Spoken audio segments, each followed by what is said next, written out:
દવેના કાર્યક્રમમાં પડાપડીનો video viral થયો છે। ક્ષમતા કરતા વધુ ભીડ થઈ જતા અફરાતફરી થઈ હતી।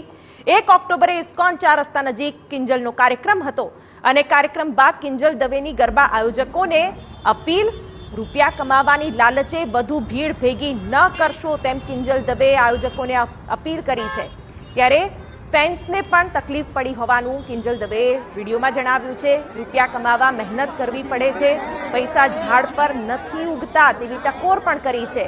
ગ્રાઉન્ડની ક્ષમતા કરતા વધુ ટિકિટોનું વેચાણ ન કરવું જોઈએ તેમ પણ કિંજલે પોતાના નિવેદનમાં કહ્યું છે।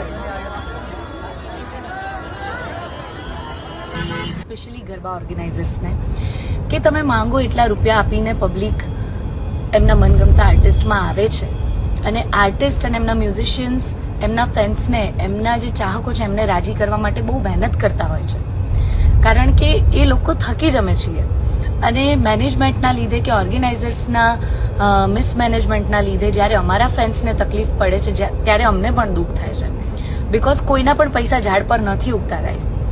એટલે પ્લીઝ બધા જ ગરબા ઓર્ગેનાઇઝર્સને હું રિક્વેસ્ટ કરું છું કે ગાઈઝ જે તમારા વેન્યુની કેપેસિટી હોય એના કરતાં ઓવરસોલ્ડ ના કરશો।